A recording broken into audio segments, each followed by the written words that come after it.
नमस्कार, स्वागत है आपका। आप देख रहे हैं द न्यूज फ्रंट में योगेश रांटा। गौतम अडानी के नेतृत्व वाला अडानी समूह आए दिन चर्चा में रहता है और कई गंभीर आरोप और विवाद भी इससे जुड़े हुए हैं। हवाई अड्डों, बंदरगाहों के ठेके हों, बिजली सेक्टर या फिर कोयला खनन, अडानी ग्रुप पर कई आरोप हैं। विपक्ष ने जांच की मांग कई बार की, लेकिन मोदी सरकार ने उसे हमेशा ठुकरा दिया। अब अडानी से जुड़ा एक और गंभीर मामला तूल पकड़ रहा है। क्या है ये, हम आपको बताएंगे, लेकिन सबसे पहले आपसे अनुरोध, द न्यूज फ्रंट नया चैनल है तो चैनल को सब्सक्राइब जरूर कर लीजिए और बेल आइकन को भी जरूर दबा दीजिए। फेसबुक पर जाकर भी आप चैनल को फॉलो कर लें। चलिए मुद्दे पर आते हैं। कोयला खनन के क्षेत्र में अडानी पर कई आरोप लगे हैं। छत्तीसगढ़ के हसदेव जंगल और रायगढ़ के परसागारे पेलमा इलाके में लाखों पेड़ कटाई के आरोप लगे। अब एक ऐसा ही और मामला मध्य प्रदेश के सिंगरौली जिले में सामने आ रहा है, जहां अडानी की नई कोयला खदान के लिए लाखों पेड़ काटे जा रहे हैं। करीब 6 लाख पेड़ बताए जा रहे हैं, जो आधिकारिक तौर पर प्रदेश सरकार ने भी माना है। जी हां, 6 लाख पेड़, कांग्रेस 10 लाख बता रही है। मध्य प्रदेश में सरकार बीजेपी की है।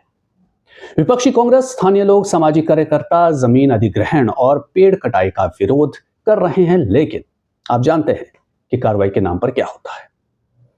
इस इलाके का एक वीडियो अब सामने आया है, जिसे आगे हम आपको दिखाएंगे। इससे आप अंदाजा लगाइएगा कि किस स्तर पर जंगल का सफाया हो रहा है।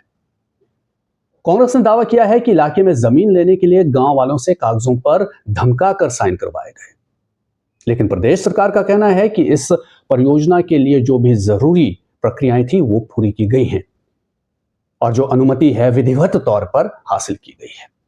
कांग्रेस ने पिछले दिनों इस मुद्दे को विधानसभा में भी उठाया और ये आरोप लगाए कि अडानी समूह को फायदा पहुंचाने के लिए जिले के 8 गांवों को अधिसूचित क्षेत्र से बाहर कर दिया गया। कोयला ब्लॉक क्षेत्र 2023 तक पेसा अधिनियम के तहत संरक्षित था, लेकिन 2023 से 2025 के बीच में इसकी स्थिति को बदल दिया गया। लेकिन मध्य प्रदेश के वन मंत्री दिलीप अहिरवार कहते हैं कि आवंटन के बाद वन संरक्षण और विकास अधिनियम 1980 के तहत वन भूमि के हस्तांतरण का प्रस्ताव भारत सरकार को भेजा गया, जिसकी अंतिम मंजूरी 9 मई 2025 को मिल गई और कोयला ब्लॉक क्षेत्र पेसा अधिनियम के तहत अधिसूचित क्षेत्र में नहीं आता है।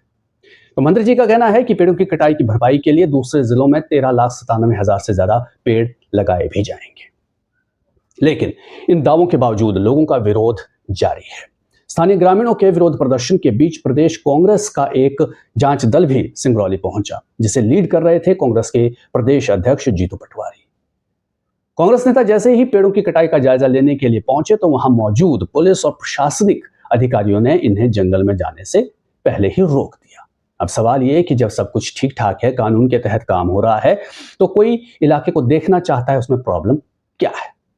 खैर, जैसे तैसे जीतू पटवारी और उनके साथी जंगल में जाते हैं और वहीं से उन्होंने एक वीडियो बनाया है, आदिवासियों से बात की है और इलाके का हाल बताया है। अब आप पहले उस वीडियो को देखिए और सुनिए। जी, ये ढूंढ पा रहे हैं। ये सब तेंदू के पेड़ है, फराई के। ये लकड़ी को ले जाता है, शासन है अडानी। ये क्या बनाने बच्चे हैं? ये लकड़ी ले जाने के लिए, सर में रखने के लिए। क्या बना रहे हैं? लकड़ी सर पे रखने का, सर पे ना लगे, सर पगड़ी बोलते हैं अपने। ये सर ले रही है इसको, इसके ले जा रहा है इसका। हां, ले लिया, ले लिया। आपको कानो लगी कम गोत्रा खैरवार ये जो लकड़ी काट रहे हैं जंगल, तुमसे पूछे हैं कनो? यार ये मनमानी करत है, पूछे नहीं। पूरा जंगल उजाड़ दिया। हाँ, पूरा जंगल उजाड़ दिया। पूरा नाम है अपन किधर उखाड़ दिया? कम गोत्रा खैरवार ये पूरी जंगल का कम काट रहे हैं। कंपनी कौन कंपनी? अडानी। हाँ, जंगल छोड़े जाते नहीं। तुम्हें पूछे है, गाँव वाले से पूछे है? कौन ने पूछे? ये कितने किलोमीटर तक है ऐसे आगे से कटा हुआ? आप बताओ। 5 हेक्टर। ये पूरा आशीर्वाद यात्रा हुई, पूरा वो कटा पड़ा है, पूरा जनापुर। ये पूरा तेंदू का पेड़ है।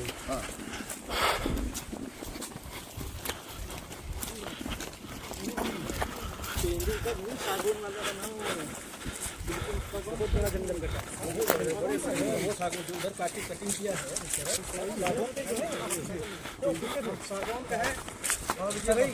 सराई है, महुआ का पेड़ है ये नहीं जो उधर जहाँ हम लोग पहले, हाँ उधर तो बड़े बड़े सागौन पूरा पूरा कटा है। हाँ वहाँ से लेके कहाँ तक कटा है? वासी बिलवार अच्छा, जंगल काट 5-7 हजार एकड़ में कट गया। हाँ भाई वही कट गया देख लो आदरणीय प्रदेशवासियों, ये कहा था खम्भा सारे हमारी जो कांग्रेस पार्टी ने कमेटी बनाई है उसके सारे सदस्य हम पुलिस के साये में बहुत मुश्किल से पूरे दिन के जद्दोजहद के बाद जंगल के बीच में आए। पहाड़ियों में लगभग 10,000 एकड़ जमीन का जंगल, लगभग 10 लाख पेड़ से ज़्यादा पेड़, सागौन के भी है, सागी के भी, अलग अलग और भी प्रजाति के हैं। सब नरेंद्र मोदी जी के राज में एक पेड़ माँ के नाम की भावना के बाद हजारों एकड़ जंगल काटा जा रहा है।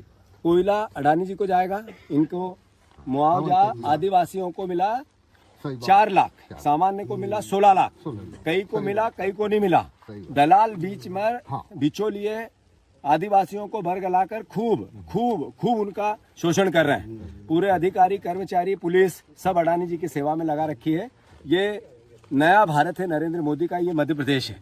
सिंगरौली की जनता जागे, मध्य प्रदेश की जनता जागे।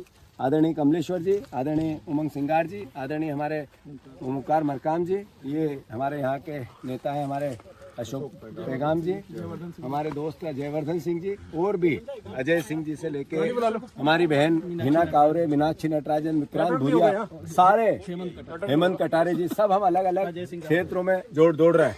तो सार है कि हजारों एकड़ जमीन, 10,000 एकड़ से ज्यादा के जंगल और जमीन अडानी को दान दे दिए। नरेंद्र मोदी जी के नए भारत ने मध्य प्रदेश बेच दिया। अब अंदाजा लगाइए किस बेरहमी से कटान चल रहा है और विरोध को दबाने के लिए इलाके में पुलिसकर्मी तैनात किए गए हैं। आरोप है कि जिस जगह कटाई करनी होती है उस इलाके को पुलिस घेर लेती है। लेकिन सिंगरौली के जिलाधिकारी जो कि कलेक्टर, वो कह रहे हैं कि विरोध प्रदर्शन करने वाले भ्रामक जानकारी फैला रहे हैं, जबकि सच्चाई ये है कि परियोजना के लिए सभी काम कानूनी तरीके से हो रहे हैं। केंद्र सरकार के पर्यावरण, वन एवं जलवायु परिवर्तन मंत्रालय ने इस परियोजना के दूसरे चरण की स्वीकृति दे दी है। कलेक्टर ने कहा कि पेड़ों की कटाई चरणबद्ध तरीके से की जानी है और पहले फेज में जो कटाई हो रही है वहां कोई रहता नहीं है। तो अब सवाल यह है कि एक तो पर्यावरण को नुकसान, जिससे सिर्फ पेड़ ही नहीं कट रहे हैं बल्कि वहां के जंगली जानवरों को क्या होगा, यह सवाल है। दूसरा यह कि विकास जरूरी है, लेकिन मनमाने तरीके से विकास कहां तक जायज ठहराया जा सकता है। और तीसरी बात जो सबको दिख रही है कि कैसे एक या दो ही सेठों के हाथ में पूरे देश के कारोबार को दिया जा रहा है, उसका पूरा कंट्रोल उनके पास जा रहा है। ये सभी विवाद भारत में कॉर्पोरेट पावर, पर्यावरण, आदिवासी और आम लोगों के अधिकारों को लेकर चल रही बड़ी बहस का हिस्सा बने हुए हैं। आप इस पर क्या सोचते हैं? अपनी राय कमेंट बॉक्स में जरूर लिखें। वीडियो को लाइक करें, शेयर करें, चैनल को सब्सक्राइब करना ना भूलें, बेल आइकन जरूर दबा दें ताकि और खबरों की नोटिफिकेशन आपको मिले। फेसबुक पर भी जाकर इसे फॉलो कर लें और पर्यावरण को बचाने में जितना हो सके अपना योगदान दें। फिर मिलेंगे। धन्यवाद।